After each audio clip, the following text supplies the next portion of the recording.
Hello दोस्तों, good evening. मेरा नाम है जन्नत अली और मैं बात कर रहा हूँ दुबई से। दोस्तों, आज हम बात करने वाले हैं एक ऐसे टॉपिक पे जो कि जिसके बारे में लोग बहुत ज़्यादा ही सोचते हैं।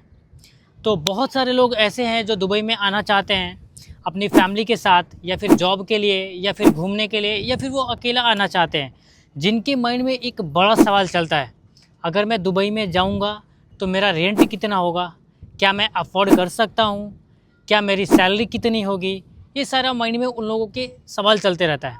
तो आज हम बात करने वाले हैं इस वीडियो में कि आज मैं दिखाऊंगा इस दुबई में आपको रेंट कितना है और आपका क्या कॉस्ट आता है।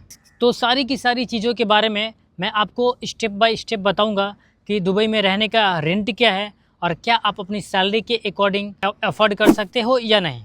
तो दुबई में रेंट एक बहुत ही इम्पोर्टेंट चीज़ है, क्योंकि ये सैलरी का आपका एक बड़ा हिस्सा है। आप खुद सोचो, अगर आप दुबई में आए हो और जॉब करने के लिए आए हो, अगर आपका पैसा ही नहीं बचेगा तो क्या फ़ायदा।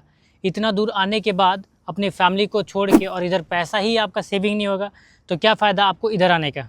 तो विदाउट टाइम वेस्ट किए हम आते हैं अपने टॉपिक पे। तो अगर मैं बात करूँ रेंट की, तो रेंट में भी आपको बहुत सारे ऑप्शंस देखने को मिलेंगे, जिसमें फर्स्ट ऑप्शन है बेड स्पेस। ये तो कॉमन है। अगर मैं पूरे दुबई की अगर बात करूँ तो ये एवरेज में 500 से लेके 1000 तक आता है। जिसका सेकेंड ऑप्शन है पार्टीशन, जिसमें एक रूम को 2 या 3 पार्ट में डिवाइड करते हैं, और जिसका एवरेज रेंट जो आता है वो 1000 से लेके 2500 तक होता है। उसके बाद आता है प्राइवेट रूम। प्राइवेट रूम में एक रूम आपका होगा और उसमें बाथरूम और किचन आपका शेयरिंग होगा, जिसका रेंट की अगर मैं बात करूं तो इसका रेंट आता है 2000 से लेके 3000 तक। उसके बाद आता है स्टूडियो या फिर अपार्टमेंट। ये लोकेशन के ऊपर डिपेंड करता है। अगर मैं अच्छे लोकेशन की बात करूं, अफोर्डेबल लोकेशन की बात करूं, तो इसमें आता है देहरा, अल नहदा, जेवीसी और डिस्कवरी गार्डन। और आप चाहो तो इंटरनेशनल सिटी को भी आप कंसीडर कर सकते हो, जिसका रेंट आता है 2500 से लेके 3500 तक। यहाँ से आपको ट्रांसपोर्टेशन बहुत ही ईजी वे में मिल जाएगा, और यहाँ पे बस और मेट्रो पास में है, जहाँ से आप ड्यूटी बहुत ही आसानी से जा सकते हो। अगर आपको स्टूडियो ही लेना है तो मेरे एक्सपीरियंस के हिसाब से शारजा या फिर अल नहदा बेस्ट प्लेस हो सकता है, बट वहाँ से आपको ट्रांसपोर्टेशन का मसला आएगा। अगर आपको सिटी में चाहिए तो आप दुबई मरीना, डाउनटाउन या आप बिजनेस में भी चेक कर सकते हो। अब हम बात करने वाले हैं फूड के बारे में। अगर आप खुद से कुक करना जानते हो, अगर आप खुद से बना के खाओगे, तो आप कम प्राइस में हेल्दी खाना खा सकते हो। अगर आपके पास टाइम नहीं है कुकिंग करने का, अगर आप बाहर रेस्टोरेंट से खाते हो, तो ये आपका अराउंड 350 से आपका 450 तक जाएगा। उसके बाद आएगा इंटरनेट, जिसका मंथली एक्सपेंस आपको 50 से 100 तक जाएगा। तो अब टाइम है ट्रांसपोर्टेशन का, जहाँ पे मैं आपको मेरे एक्सपीरियंस के अकॉर्डिंग मैं आपको सजेस्ट करूँगा आप बस या फिर मेट्रो का यूज़ करो। अगर बस या मेट्रो का यूज़ करेगा तो आपका बहुत ही कम प्राइस में ख़त्म हो जाएगा।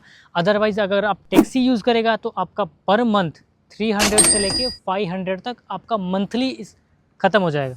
बजट में रहना चाहते हो तो आपका पर मंथ का जो एक्सपेंस होगा वो 2000 से लेके 3000 तक जाएगा। लेकिन अगर आप थोड़ा एक्सपेंसिव में रहना चाहते हो तो आपका पर मंथ 4000 से लेके 6000 तक में ख़त्म हो जाएगा। तो अब आपको डिसाइड करना है, अगर आपको बजट में रहना है तो बजट में रह सकते हो, अगर आपको थोड़ा प्राइवेसी चाहिए तो आप एक्सपेंसिव में रह सकते हो। ये आपके ऊपर डिपेंड करता है कि आप कौन सा अफोर्ड करते हो, कौन सा चूज करते हो। अगर ये वीडियो आपको अच्छी लगी तो वीडियो को लाइक करो, कमेंट करो और चैनल को सब्सक्राइब करना बिल्कुल ना भूलो। और वीडियो को अपने दोस्तों के साथ भी शेयर करो, जो भी नया लोग इंडिया से आने वाला है या फिर अपने मुल्क से जो दुबई में घूमने के लिए आने वाला है, उसको नॉलेज मिलेगा। तब तक के लिए मिलते हैं, बाय बाय, टेक केयर, जय हिंद।